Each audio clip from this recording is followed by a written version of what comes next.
Hello everyone, and welcome to another Milky Nights video. Today, it is 6:30 in the morning, and last night we went to go see, here's Ben. Yeah, it's me.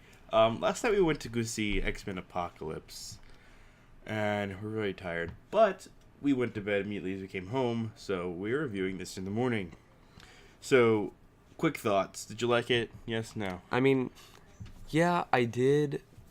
It's nowhere near as good as Days of Future Past. I like Days of Future Past a lot better. I was thinking about that last night. It had a better, unique not storytelling, but storyline.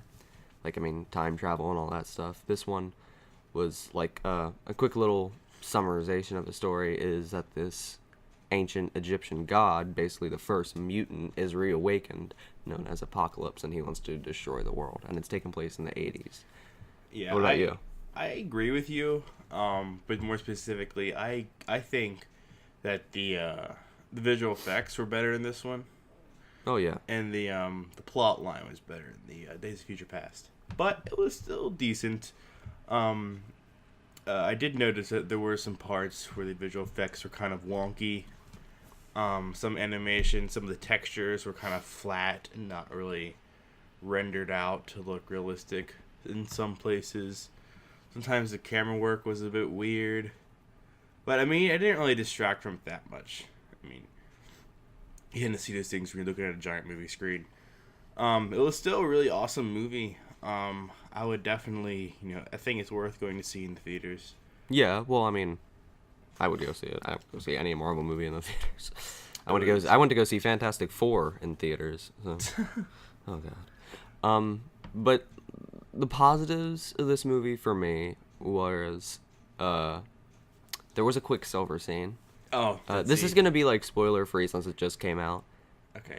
Yeah, we can keep it spoiler scene. There is a Quicksilver scene. Just think of the last Quicksilver scene in Days of Future. Was it Days of Future Past? Yeah, Days of Future Past. Okay, was it? Yeah, in the time in the bottle. Why am I thinking First Class for some reason? I have no idea.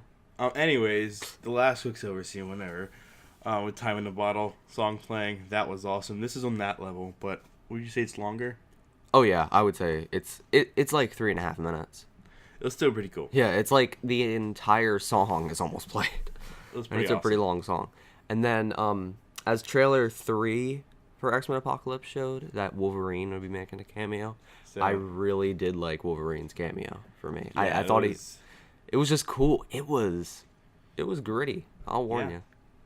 This movie was extra gritty. Yeah, like Jared said. I don't know. I mean, For being a PG-13 movie, it was yeah. violent. Well, especially in the like a flashbacks or whatever, they didn't hold punches. It seemed like. Oh yeah, there were a few flashbacks to where Apocalypse was being. Nothing. Well, back in his that's day. not in the trailers. Yeah. Well, it does show some things back in Egypt in the trailers. That's what I'm saying. Nothing that's not in the trailers. Yeah. I do have one complaint though.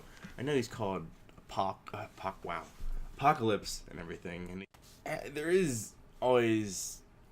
I don't agree with like these all-powerful villains. I mean, they're fun to watch, but I just don't feel it's as interesting as watching like a villain that uses his brain power. I think. You're talking about all powerful beings. Oh, sorry. A lot of cuts here because there's a lot of going on in the background. But as far as the all-powerful being thing, I just feel like it's a cop-out a lot of times for me personally. I feel it's a bit more interesting if there are heroes and villains who aren't all-powerful, who are struggling to prove themselves. I think Civil War did that really good. How it was actually the roles were reversed. Instead of the villain being this, giant, larger-than-life villain who was more powerful than the heroes and they all had to team up, it was the opposite. He was kind of this wimpy villain, and he made the heroes, fight each other, basically. Yeah, there were some things about this movie that I did love. Like I already said, the Quicksilver scene, the Wolverine cameo.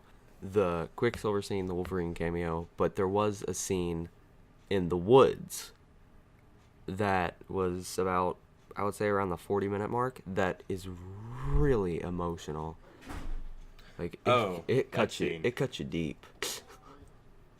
Yeah. There was a lot of crying. Well, I didn't necessarily cry, but there was a lot of crying in the movie itself. Yeah. Especially the funniest part. Oh, when Apocalypse first shows up. Yeah. Okay. With Magneto. For me, but if you haven't seen the movie, the funniest part is where Apocalypse first shows up. Or not first shows up, but first meets Magneto. First meets Magneto. The first thing Magneto says to him is amazing. It's hilarious. We won't spoil it because I mean, I feel if I get a joke spoiled for me, it's not funny in the theaters anymore. I don't know. Right. That might just be me, but Anyways, just a quick little synopsis because we get ready to go because we got to go somewhere this morning. but Rating? review, I gave it a 8 out of 10. Yeah, I would say the same. I think definitely it definitely is worth going to the theaters to see. Yeah.